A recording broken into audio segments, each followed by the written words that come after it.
Hello विद्यार्थियों, कल हमने आपके लिए कक्षा 10 साइंस का पहला अध्याय, उसमें रासायनिक अभिक्रियाएं क्या होती हैं वो बताया था। और आज हम आपके लिए उसी अध्याय का अगला टॉपिक है रासायनिक समीकरण लिखना। तो रासायनिक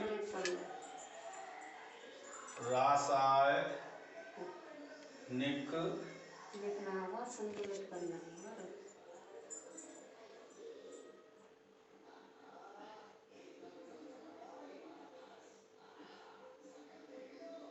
समीकरण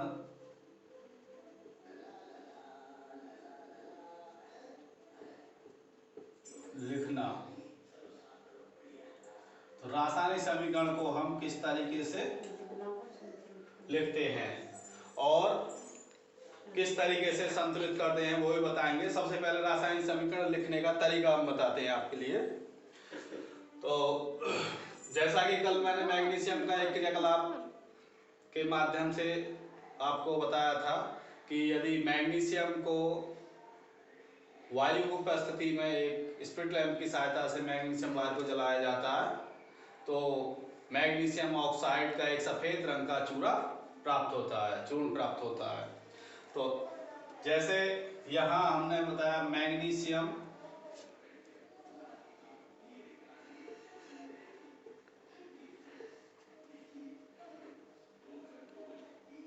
प्लस ऑक्सीजन, और ये मैग्नीशियम जो ऑक्सीजन से क्रिया करता है तो ये मैग्नीशियम ऑक्साइड बना लेता है।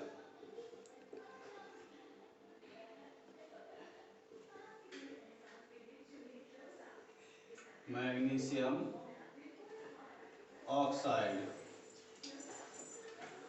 हम इसको और संक्षिप्त रूप में लिखने के लिए इसके प्रतीक चिन्हों का भी प्रयोग कर सकते हैं। प्रतीक चिन्ह जैसे मैग्नीशियम का प्रतीक क्या होता है, Mg,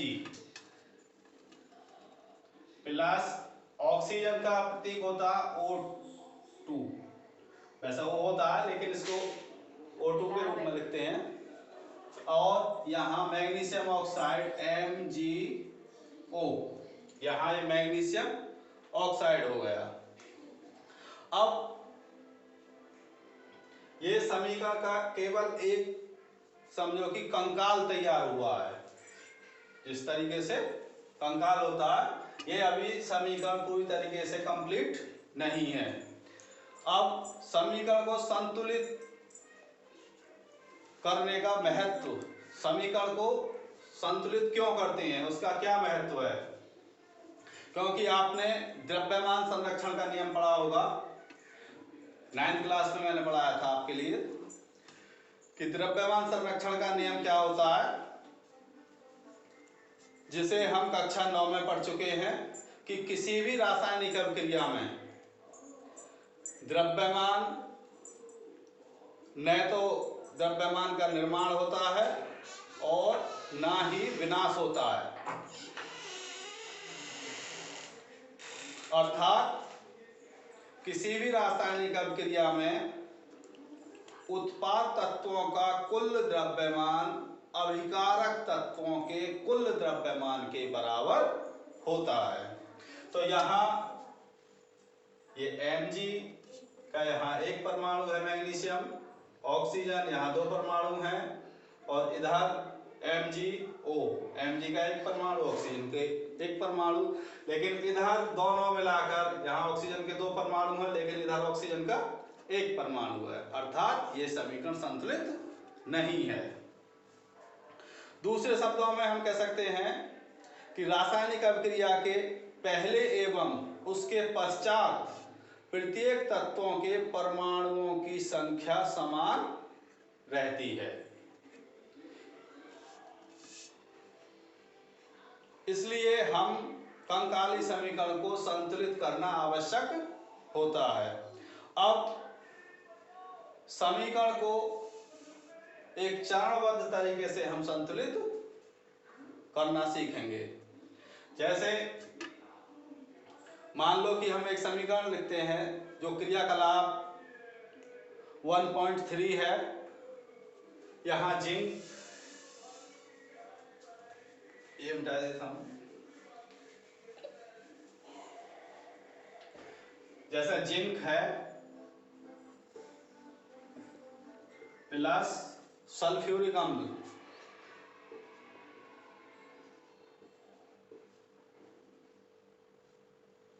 सल्फ्यूरिक अम्ल, ठीक है, निशान लगाएंगे। अब इन दोनों से बनता है जिंक सल्फेट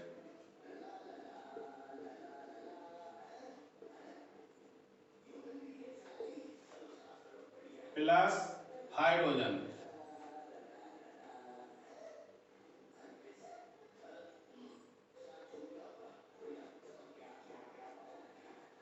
हाइड्रोजन। अब इनको हम इनके प्रतीकों के रूप में यदि लिखेंगे तो यहाँ Zn प्लस सल्फ्यूरिक अम्ल H2SO4 equal to ZnSO4 plus H2। अब देखो यहाँ हम देखेंगे कि हमारे अभिकारक तत्वों की परमाणु संख्या और उत्पाद तत्वों की संख्या समान है या नहीं है। तो यहाँ हम इन सब को देखने के लिए सबसे पहले क्या करेंगे, हम दोनों का एक समीकरणों की तुलना करेंगे, उत्पाद तत्वों की और अभिकारक तत्वों की दोनों की तुलना करेंगे। तो तुलना के लिए हम क्या करेंगे, सबसे पहले एक टेबल बना लेंगे, यहाँ लिख लेंगे तत्व और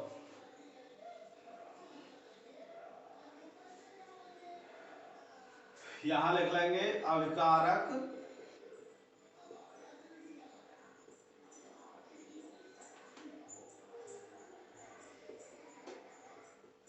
तत्वों की, अभिकारकों के परमाणुओं की संख्या,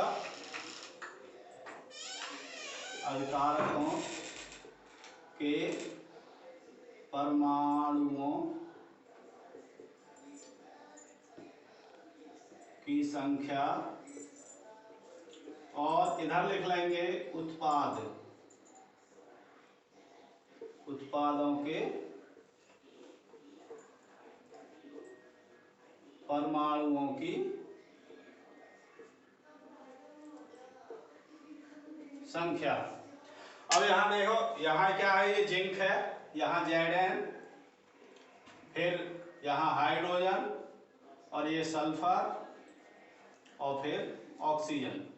तो Zn अभिकारक इधर कितने, एक है, हाइड्रोजन के 2 परमाणु हैं, सल्फर के 1 परमाणु है और ऑक्सीजन के 4 परमाणु हैं।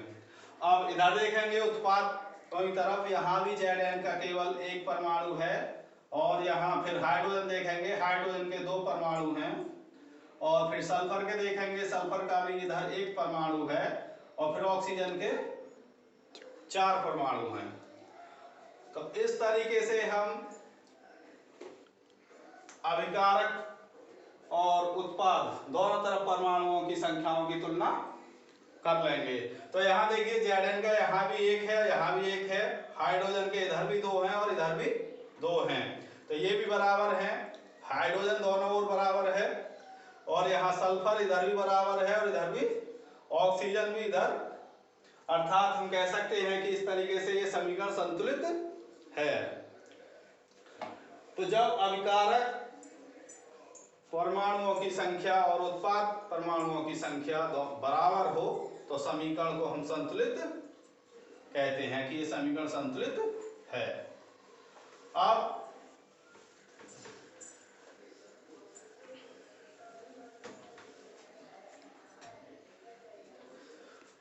दूसरा एग्जाम्पल लेते हैं, यहाँ रासायनिक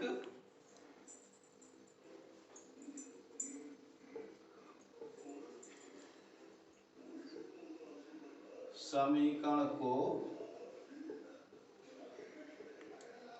संतुलित करना। तो किस तरीके से रासायनिक समीकरण संतुलित करेंगे, यहाँ दूसरा एक एग्जाम्पल लेते हैं कि Fe प्लस H2O, यहाँ ये आयरन है और यहाँ जल, यानी इन दोनों की आपस में जब क्रिया कराई जाती है, रासायनिक क्रिया होती है, तो ये Fe3O4 प्लस H2, तो इस तरीके से ये इधर उत्पाद बनते हैं और ये अभिकारक हैं। अब यदि हम इन दोनों की तुलना करें, तुलना करने पर अभिकारक और उत्पादों की हम तुलना करेंगे यहाँ, तो यहाँ तत्व लिख लेंगे और यहाँ लेफ्ट हैंड साइड के जो भी तत्व हैं उन्हें लिख देंगे और यहाँ राइट हैंड साइड के परमाणुओं की संख्या। तो यहाँ Fe और यहाँ हाइड्रोजन H और यहाँ ऑक्सीजन। Fe इधर एक परमाणु है तो एक लिखेंगे यहाँ, और इधर कितने हैं, तीन लिखेंगे। हाइड्रोजन के इधर 2 परमाणु हैं और इधर भी 2 परमाणु हैं। ऑक्सीजन के इधर 1 परमाणु है और इधर ऑक्सीजन के 4 परमाणु हैं। तो यहाँ हम इस तरीके से देखेंगे कि लेफ्ट हैंड साइड यानी अभिकारक के परमाणुओं की संख्या और राइट हैंड साइड उत्पाद के परमाणुओं की संख्या। यहाँ आयरन का 1 परमाणु है, इधर 3 परमाणु हैं। हाइड्रोजन दोनों ओर समान है, लेकिन ऑक्सीजन का भी इधर 1 परमाणु है और इधर 4 परमाणु हैं।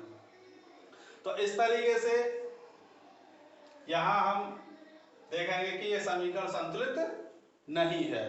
तो इस समीकरण को संतुलित करने के लिए सबसे पहले हम क्या करेंगे कि पहला चरण है इसका, पहले चरण में हम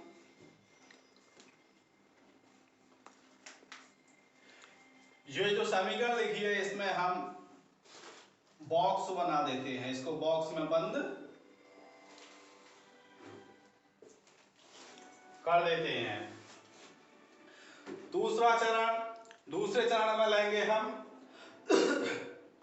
कि हमें सबसे पहले कौन से परमाणु को संतुलित करना है। तो सबसे पहले हम उसे संतुलित करेंगे जिसमें कि डिफरेंस सबसे अधिक हो। तो यहाँ सबसे अधिक डिफरेंस, सबसे ज्यादा परमाणु में जो अंतर है वो 4 है, ऑक्सीजन में है। तो सबसे पहले हम ऑक्सीजन को संतुलित करेंगे। तो ऑक्सीजन को संतुलित करने के लिए यहां हम लिखेंगे, देखेंगे कि यहां ऑक्सीजन परमाणु, ऑक्सीजन, और यहां लिख लेंगे प्रारंभ में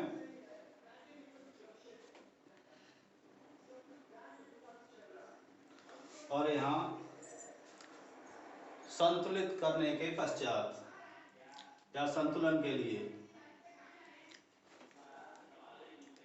संतुलन के लिए यहां अभिकारक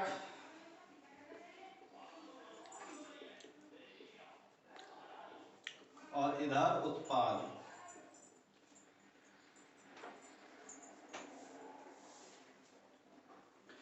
तो यहां H2O,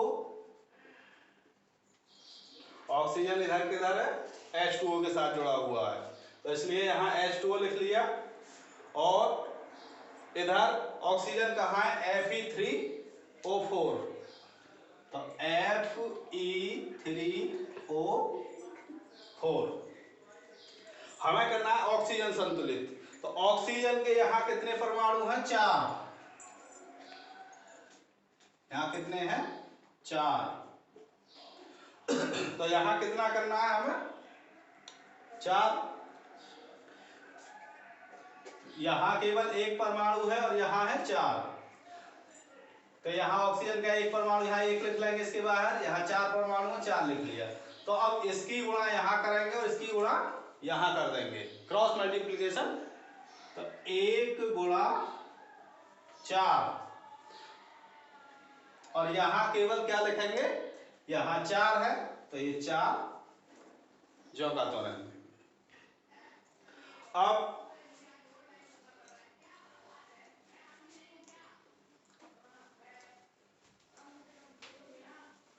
अब इसमें यहां हमें क्या करना है, 4H2O में 4 से मल्टीप्लाई करनी है, तो यहां हम 4 लिख देंगे।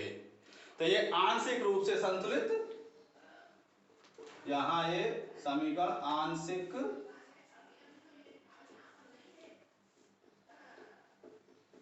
संतुलित होगी, क्योंकि अभी पूरी संतुलित नहीं है, इसीलिए हम इसको अभी हम आंशिक संतुलित कहेंगे।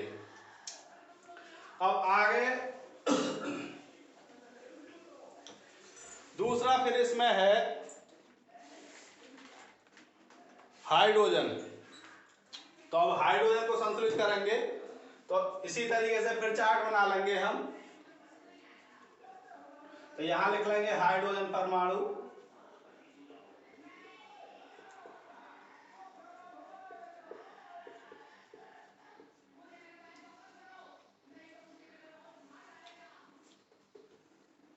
यहां अभिकारक और यहां उत्पाद। तो यहां संतुलित करने के लिए प्रारंभ में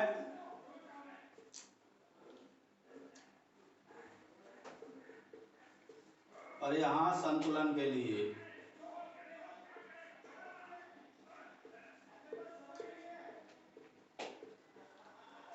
तो प्रारंभ में हमको यहाँ हाइड्रोजन परमाणु को संतुलित करना है। तो हाइड्रोजन किसके साथ जुड़ा हुआ है, यहाँ H2O, तो यहाँ लिख देंगे H2O, और यहाँ हाइड्रोजन किसके साथ केवल अकेला है H2।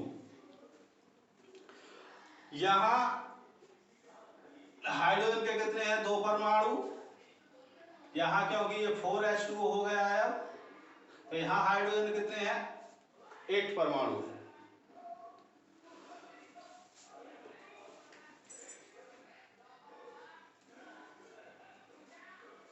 तो यहां क्या करेंगे, ये यहां 8 है और यहां भी 8 करने के लिए इसमें कितने ही गुणा करेंगे, क्योंकि यहां 2 है, तो ये हो जाएगा 4 गुणा 2,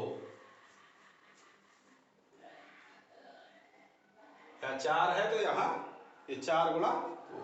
अब इसको फिर हम आगे लिखेंगे, तो Fe प्लस 4H2O प्लस, अब यहां हाइड्रोजन संतुलित करनी है क्योंकि हमें, तो हाइड्रोजन संतुलित करने के लिए यहां हम इसमें 4 से मल्टीप्लाई कर देंगे। जो भी कुछ करना है हमें बॉक्स के बाहर ही करना है, बॉक्स के अंदर कुछ भी नहीं करना है, क्योंकि यदि बॉक्स के बाहर अंदर हम यदि इसमें मल्टीप्लाई करेंगे, जैसे मान लो कि यहाँ H2O है, ये यदि अंदर कर दिया तो 4 दूनी 8 H8 हो जाएगा और ये O4, तो ये जो हमारा कंपाउंड है वो बदल जाएगा, उसका स्वरूप भी बदल जाएगा। इसलिए हमें बॉक्स के अंदर कुछ नहीं करना होता है, इसीलिए हम पहले इसे बॉक्स में बंद कर लेते हैं। अब अभी हमारा एक अब ये बचा आयरन, लोहा, तो इसी तरीके से लोहे को भी हम संतुलित कर लेंगे।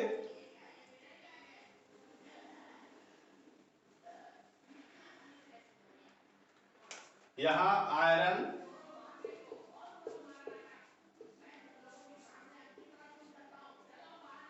और यहां Fe और यहां है Fe3O4, जो उत्पाद है वो Fe3O4 के रूप में है।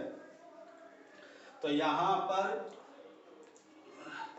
3 परमाणु हैं, तो यहाँ 3 है, ये 3 लिख देंगे, और यहाँ केवल 1 है, तो यहाँ 1 लिख देंगे।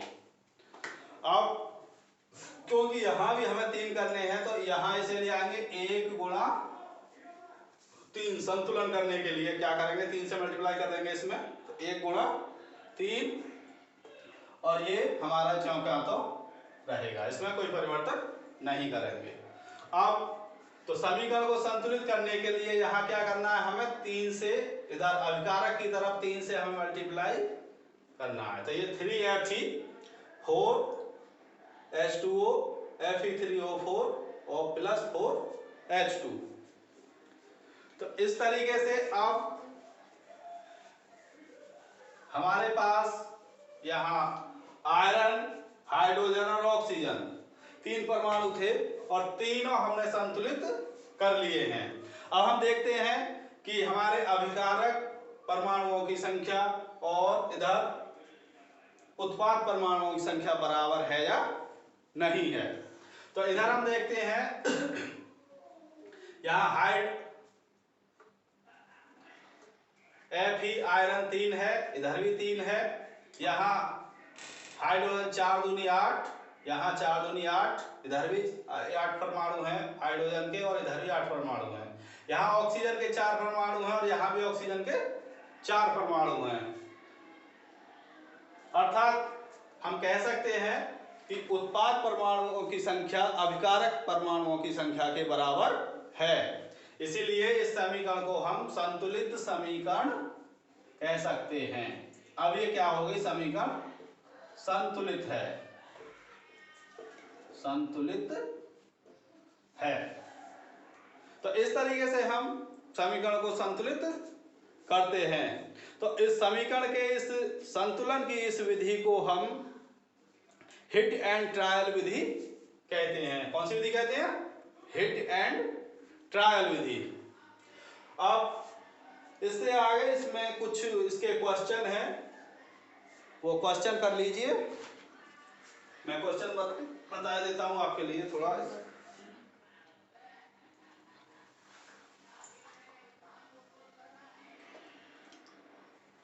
क्वेश्चन देखें।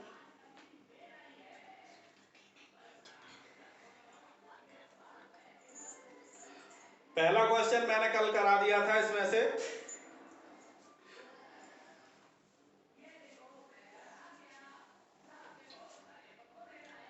कि वायु में जलाने से पहले मैग्नीशियम रिबन को साफ क्यों किया जाता है, ये मैंने क्वेश्चन कल करा दिया था, कर लिया होगा। अब दूसरा है इसमें कि निम्नलिखित रासायनिक अभिक्रियाओं को संतुलित समीकरण लिखिए। अब संतुलित समीकरण लिखने के लिए इसमें क्वेश्चन नंबर 2 का पहला, इसे मिटा देता हूं।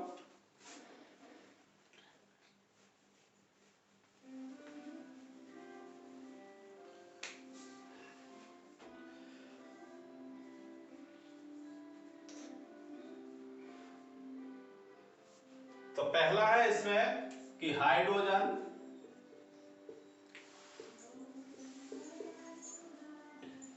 प्लस क्लोरीन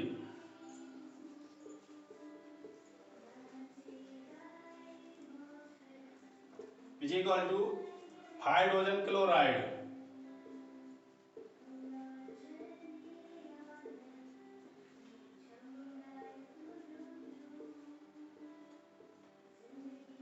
यहां इनके प्रतीक लिख लेंगे नीचे सबसे पहले इसका आंसर लिखने के लिए। Hydrogen H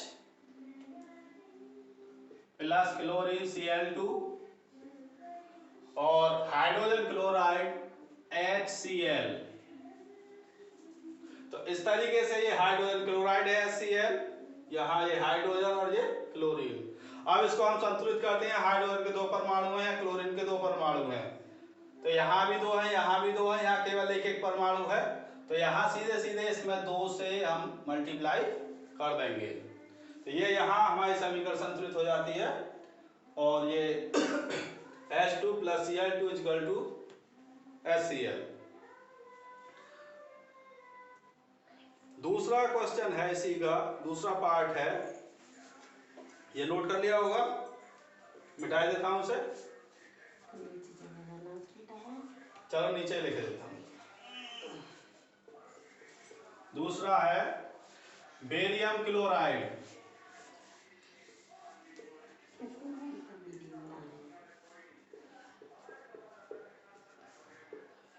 barium chloride plus aluminium sulphate. Aluminium sulphate is equal to barium sulphate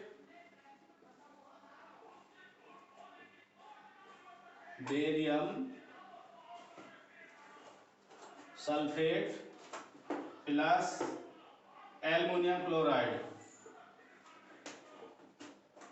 aluminium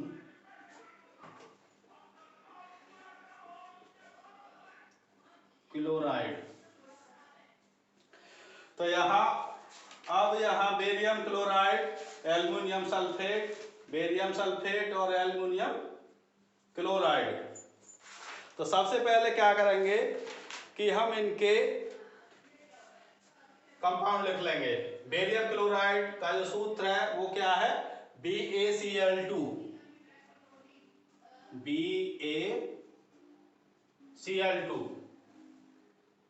plus aluminium sulphate. Aluminium sulphate का सूत्र होता है Al2SO4 का होल थ्राइज। Al2SO4 का होल थ्राइज।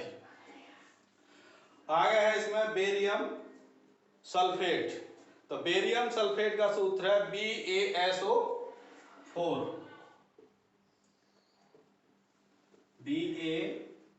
BaSO4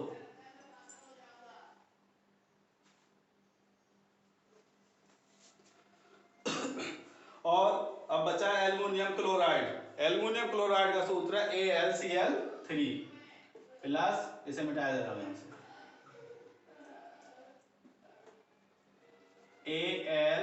AlCl3। अब देखो यहाँ ये देखेंगे कि समीकरण हमारी संतुलित है अथवा नहीं है। तो यहाँ BaCl2 Al2SO4 का whole thrice BaSO4 plus AlCl3। यहाँ बेरियम का एक परमाणु है, यहाँ भी एक परमाणु है, बेरियम बराबर है। यहाँ क्लोरीन का 2 परमाणु है और इधर क्लोरीन के 3 परमाणु है, अर्थात क्लोरीन असंतुलित है। ऑक्सीजन के यहाँ 4 या 12 और इधर ऑक्सीजन के केवल 4 परमाणु हैं। तो इसको संतुलित करने के लिए हम इसे संतुलित करेंगे। यहाँ कर देंगे 3BaCl2 और ये Al2SO4 प्लस, अब यहाँ बेरियम के 3 है तो यहाँ भी हम 3 कर देंगे। 3BaSO4 हो जाएगा ये। और एल्युमिनियम के यहाँ 2 परमाणु है तो यहाँ भी 2 परमाणु कर देंगे। अब देखो यहाँ क्लोरीन के कितने हो गए? 2 3 6 परमाणु और यहाँ क्लोरीन के 6 परमाणु हो गए। बेरियम दोनों ओर बराबर हो गया। सल्फर के यहाँ 3 परमाणु हैं और यहाँ भी सल्फर के 3 परमाणु। ऑक्सीजन यहाँ 4 या 12 और इधर ऑक्सीजन 4 या 12। इस तरीके से हमारी जो समीकरण है अब ये संतुलित हो गई। एक क्वेश्चन और है इसमें, तीसरा यहां लिख देता हूं।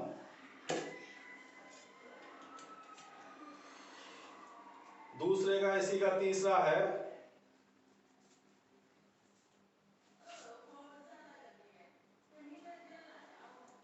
कि सोडियम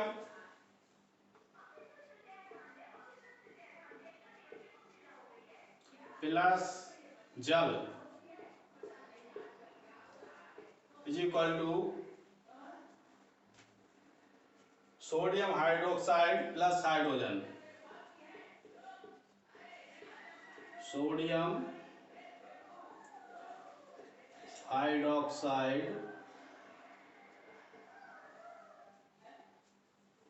प्लस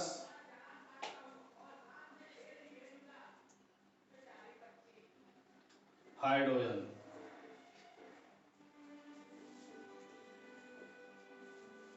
तो यहां लिख लेंगे सोडियम का परमाणु, सोडियम का प्रतीक क्या है Na प्लस जल का H2O इज इक्वल टू यहाँ sodium hydroxide NaOH plus hydrogen H2। अब यहाँ इसको हम संतुलित देखेंगे, संतुलित है या नहीं। यहाँ हाइड्रोजन के 2 परमाणु, हाइड्रोजन के इधर 3 परमाणु हैं। यहाँ सोडियम का 1 परमाणु, यहाँ सोडियम का 1, ऑक्सीजन 1, ऑक्सीजन 1। केवल हाइड्रोजन असंतुलित है, तो हाइड्रोजन को भी संतुलित करने के लिए हम क्या करेंगे कि यहाँ 2 और 1 3 परमाणु हो गए यहाँ इधर, और 2 हाइड्रोजन हमारे पास इधर है यहाँ सोडियम के। तो यहाँ सबसे पहले क्या करेंगे हम 2 से यहाँ मल्टीप्लाई कर देंगे, तो 2 दूनी 4 हाइड्रोजन हो गई। तो यहाँ 2 हाइड्रोजन इधर है, 2 इधर हो जाएगी, और 2 की यहाँ कर देते, यहाँ भी 4। सोडियम इधर 2 हो गए, यहाँ भी 2 कर देंगे। तो यहाँ सोडियम के 2 परमाणु, इधर सोडियम के 2 परमाणु, यहाँ 2 दूनी 4 हाइड्रोजन हो गई, और यहाँ 2 इधर 2 इधर 4 हाइड्रोजन ऑक्सीजन। इस तरीके से समीकरण हमारी संतुलित है। अब इसमें एक तीसरा क्वेश्चन बचा है, वो होमवर्क के लिए है, आप सबके लिए, वो स्वयं करना है आपके लिए। वो मैं बता देता हूं कि निम्नलिखित अभिक्रियाओं के लिए उनकी अवस्था के संकेतों के साथ संतुलित रासायनिक समीकरण लिखिए। तो जल में बेरियम क्लोराइड तथा सोडियम सल्फेट के विलयन की अभिक्रिया करके सोडियम क्लोराइड का विलयन तथा अघुलनशील बेरियम सल्फेट का अवक्षेप बनाते हैं। दूसरा क्वेश्चन है इसमें कि सोडियम हाइड्रोक्साइड का विलयन जल में और हाइड्रोक्लोरिक अम्ल के विलयन जल में अभिक्रिया करके सोडियम क्लोराइड तथा का विलयन तथा जल बनाते हैं। तो इसको क्वेश्चन को देख लेना सही से, कोशिश करना, यदि हो जाए तो सही है, नहीं तो नेक्स्ट डे हम आपको बता देंगे। आज के लिए इतना ही काफी है। धन्यवाद।